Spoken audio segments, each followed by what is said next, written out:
آج انشاءاللہ تعالی ہم سورۃ الاعراف کی آیت نمبر 165، 66، 67 پڑھتے ہیں اور ان آیات کو سمجھنے کی کوشش کرتے ہیں۔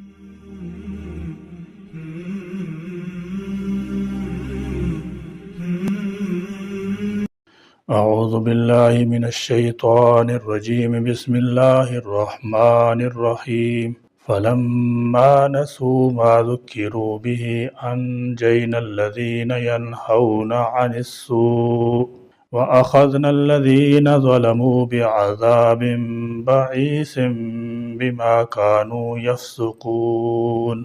فلما پھر جب نسوا انہوں نے بھلا دیا، ما جو ذکروا وہ نصیحت کیے گئے تھے، بھی جس کی، انجینا تو ہم نے نجات دی، الذین ان لوگوں کو جو، ینہون وہ روکتے تھے، عن السوء برائی سے۔ فرمایا فلما نسوا ما ذکروا به، یعنی جب ہفتہ کی تعظیم کا حکم انہوں نے سر سے بھلا ہی دیا اور حیلے سازی کرنے لگے اور حیلے سے بڑھ کر اعلانیہ نافرمانی شروع کر دی، تو اللہ تعالی جل شانہ نے برائی سے منع کرنے والوں کو عذاب سے بچا لیا۔ وَأَخَذْنَا اور ہم نے پکڑ لیا، الذین ان کو جنہوں نے، ظلموا ظلم کیا، بعذاب بئیس بدترین عذاب کے ساتھ، بما بوجہ اس کے جو۔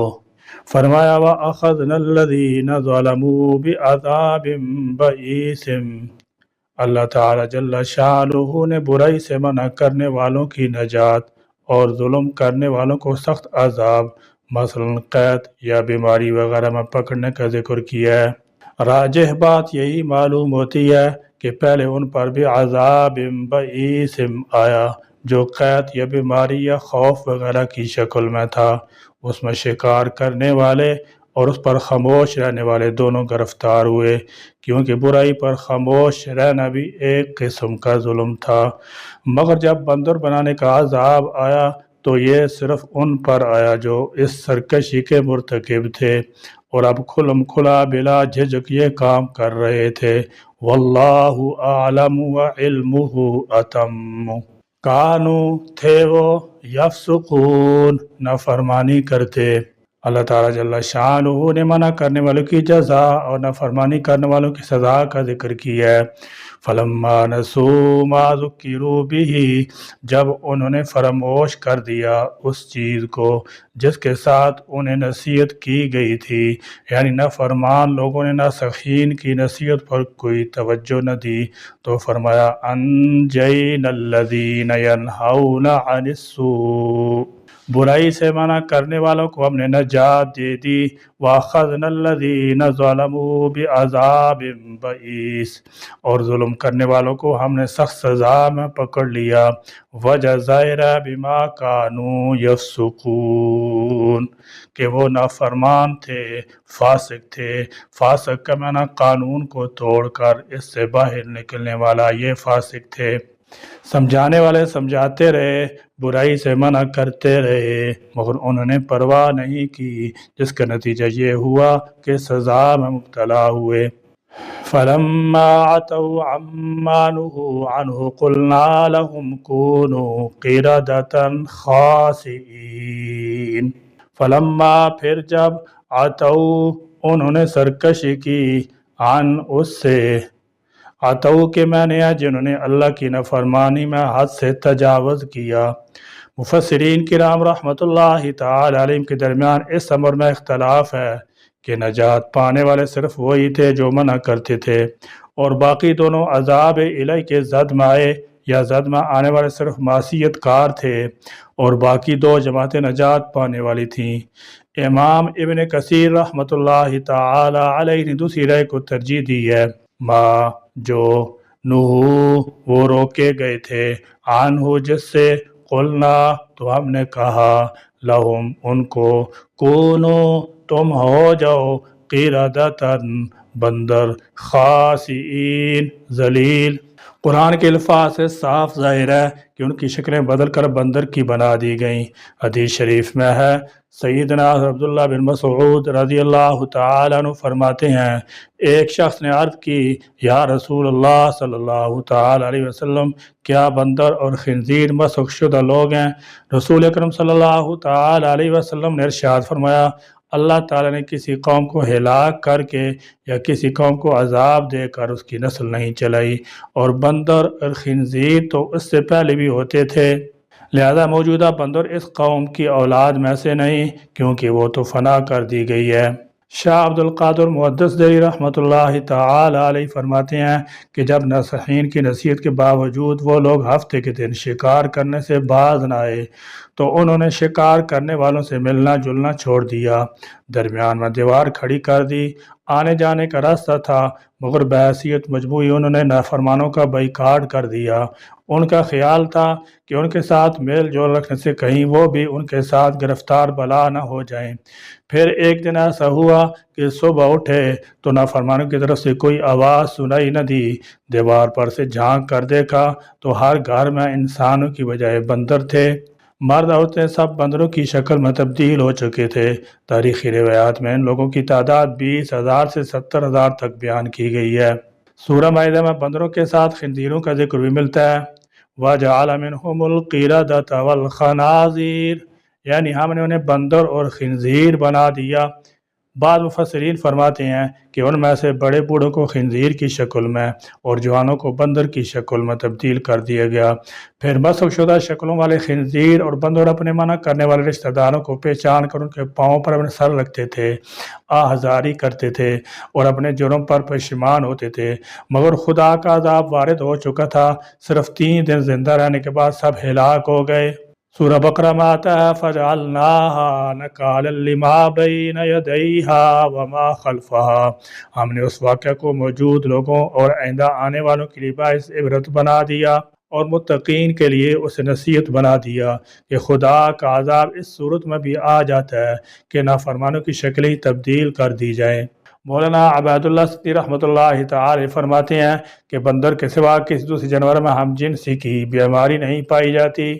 انسانوں میں یہ لعنت لوط علیہ السلام کے زمانے میں شروع ہوئی اور اب ساری دنیا میں پھیل چکی ہے، بلکہ انگریزوں نے تو اسے قانون جائز قرار دے دیا ہے۔ حالانکہ یہ ایسا غیر فطری فعل ہے جو عام جانوروں میں بھی نہیں پایا جاتا، صرف بندر میں یہ چیز پائی جاتی ہے کہ جس سے اللہ نے ذلیل قرار دیا ہے۔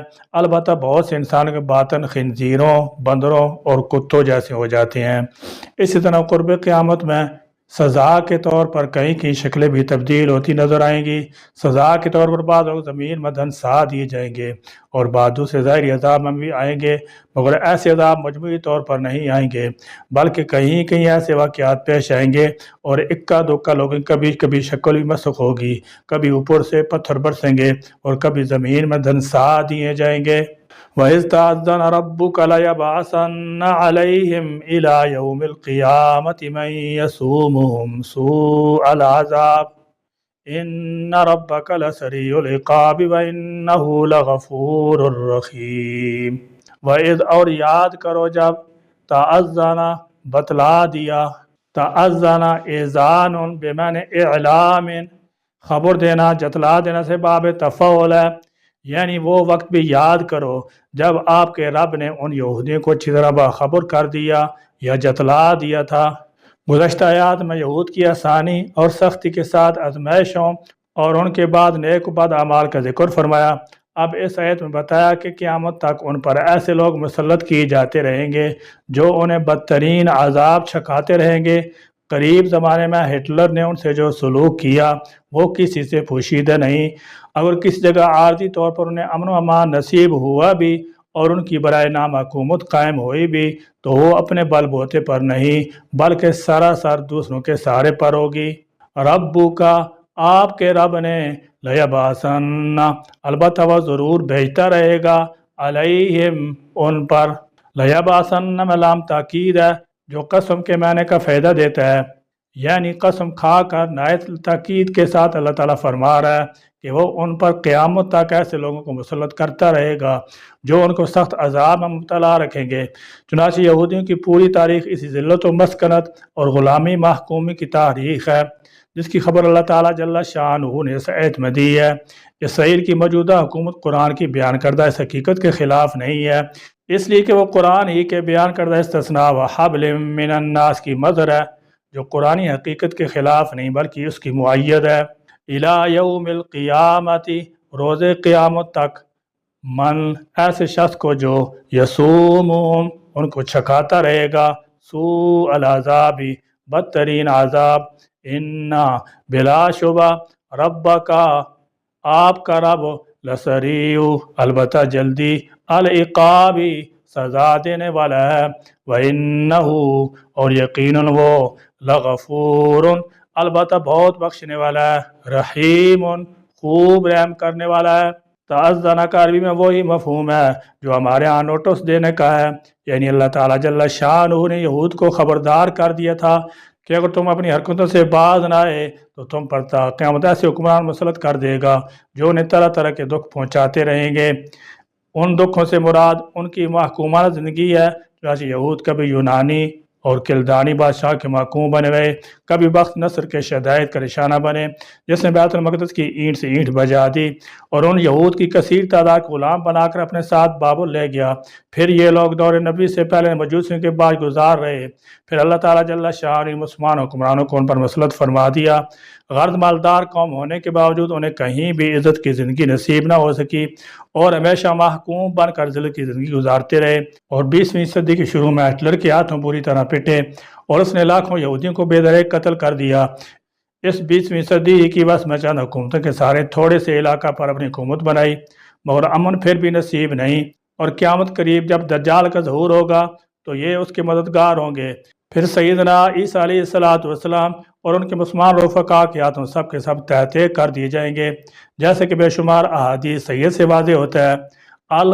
آیت کا معنی یہ ہے کہ اے حبیب صلی اللہ تعالی علیہ وسلم، آپ کے رب عز و جل نے یہودیوں کے آباء و اجداد کو ان کے انبیاء علیہ السلام کی زبان سے یہ خبر دی تھی کہ اللہ تعالیٰ قیامت تک یہودیوں پر ایسے افراد مسلط کرتا رہے گا جو انہیں ذلت اور غلامی کا مزہ چھکاتے رہیں گے۔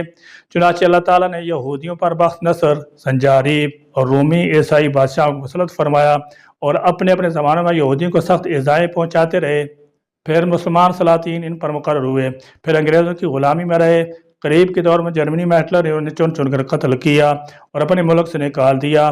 یہودیوں کی حرکتیں ایسی ہیں کہ کوئی سلطنت انہیں اپنے ملک میں رکھنے پر آمادہ نہیں ہوتی۔